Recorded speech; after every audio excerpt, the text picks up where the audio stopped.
नवीन नवीन videos पाहण्यासाठी आपल्या great Maharashtra YouTube चॅनलला सबस्क्राइब करा। रामकृष्ण हरी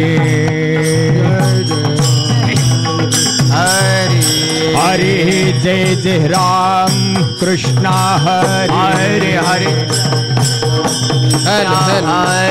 हरी जय जय राम कृष्ण हरी जय जय राम कृष्ण हरी हरी जय जय राम कृष्ण हरी हरि जय जय राम कृष्ण हरी जय जय राम कृष्ण हरि जय जय राम कृष्ण हरी जय जय राम कृष्ण हरि जय जय राम कृष्ण हरी जय जय राम कृष्ण जय जय राम कृष्ण हरी जय जय राम कृष्ण जय जय राम कृष्ण हरी जय जय राम कृष्ण हरि जय जय राम कृष्ण हरी जय जय राम कृष्ण जय जय राम कृष्ण जय जय राम कृष्ण जय जय राम कृष्ण हरि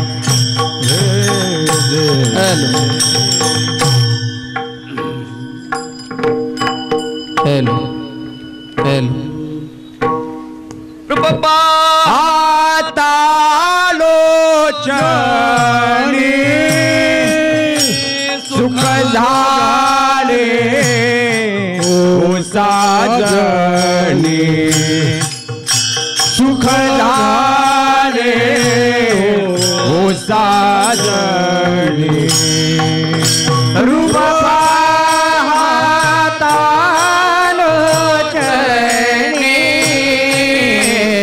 सुख झाले वो साजनी सुख झाले वो साजनी रूप पाहता लोचनी सुख झाले वो साजनी सुख झाले ओ साजनी रूप पाहता लोचनी सुख झाले वो साजनी सुख झाले वो साजनी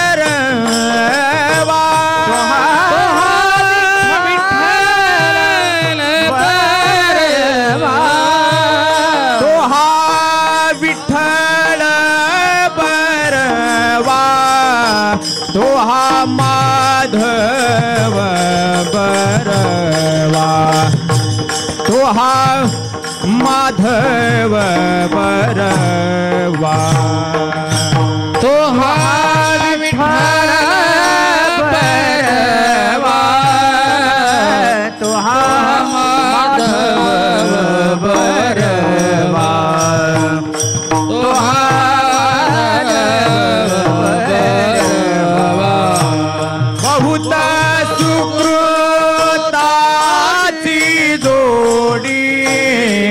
म्हणून विठ्ठल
देवीवर तो हा विठ्ठल बरवा, तो हा विठ्ठल बरवा, तो हा विठ्ठल बरवा, तो हा विठ्ठल बरवा, तो हा विठ्ठल बरवा, तो हा माधव बरवा,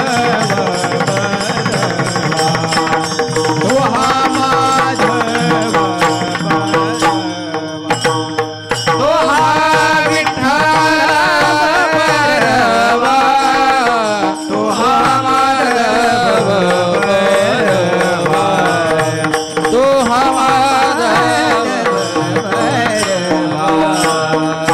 जय राम कृष्ण, हरे जय राम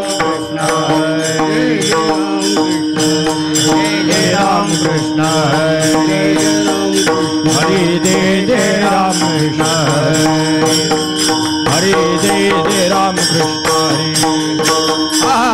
जय राम कृष्ण, जय जय राम हरे जय राम कृष्ण, जय जय राम कृष्ण हरे जय राम कृष्ण, जय जय राम कान्हया रे जग जेठ कान्हया रे जग जेठी, कान्हया रे जग जेठी, कान्हया रे जग जेठी, भेटी एक वेळा, भेटी एक वेळा, एक वेळा, भेटी एक वेळा, भेटी एक वेळा, भेटी एक वेळा, कान्हया रे जग जेठी, कान्हया रे जग जेठी, कान्हया रे जग जेठी, कान्हया रे जग जेठी, भेटी कवेळा, भेटी कवेळा, भेटी कवेळा, भेटी एक वेळा,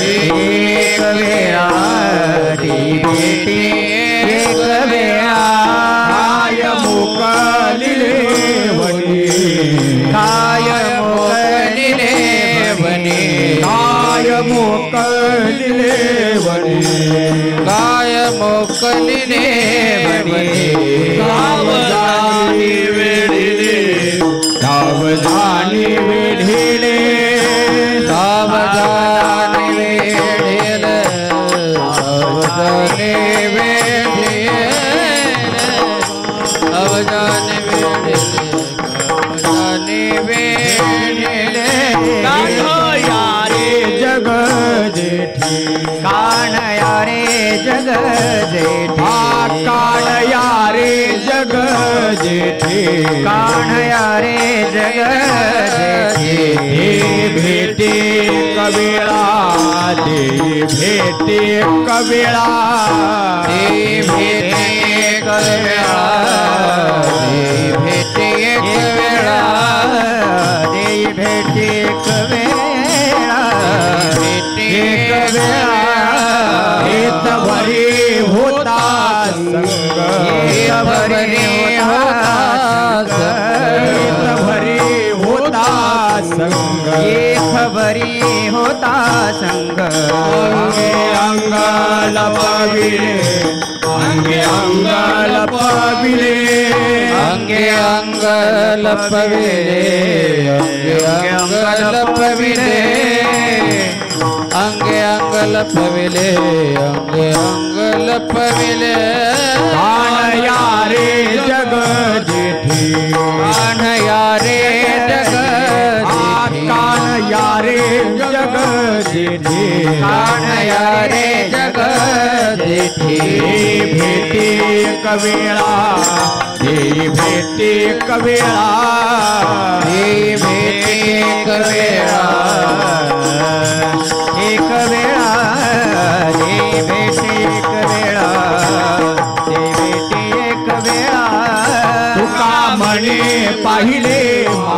तुका म्हणे पाहिले मागे तुका म्हणे पाहिले मागे तुका म्हणे पाहिले मागे एवढ्या वेगी अंतरला एवढ्या वेगी अंतरला एवढ्या वेगे अंतरला एवढ्या वेगे अंतरला एवढ्या वेगी अंतरला एवढ्या वेगे अंतरला तुका म्हणे पाहिले मागे तुका म्हणे पाहिले तुका म्हणे पाहिले मागे तुका म्हणे पाहिले मागे एवढ्या वेगी अंतरला एवढ्या वेगी अंतरला एवढ्या वेगे अंतरला एवढ्या वेगे अंतरला वेगे अंतरला एवढ्या वेगे अंतरला कान यारे जग जेठे कान यारे जग कान यारे जग जेठे कान यारे जग देई भेटे कवेळा देई भेटे कवेळा देई भेटे कवेळा देई भेटे कवेळा भेटे कवेळा देई भेटे कवेळा बार खुमाई बार कुमार देव बार खुमाई विठो पार खुमाई कुमार कुमार पार खुमाई बार कुमार पार खुमाई कुमार पार खुमाई बार पार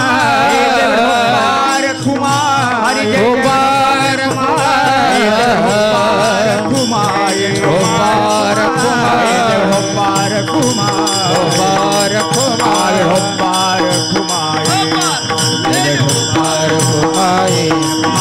बार कुमार बार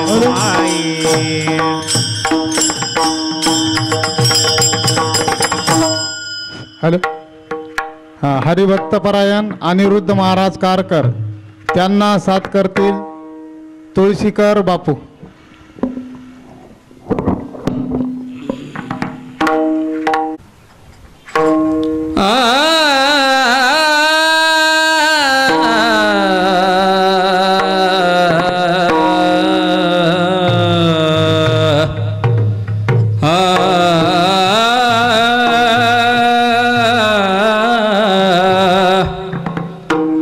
कान्हया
कान्हया रे जग जेठी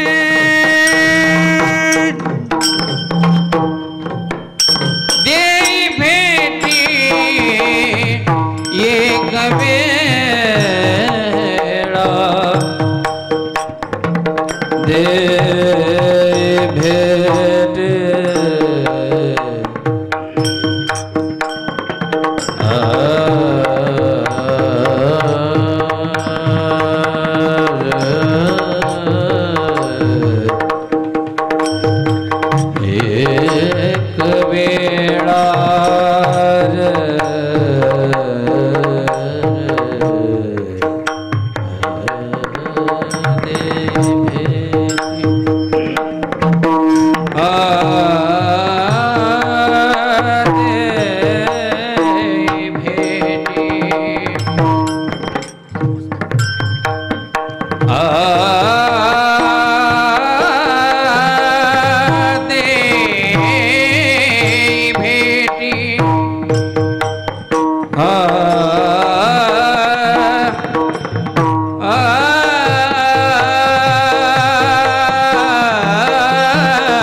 एक वेळा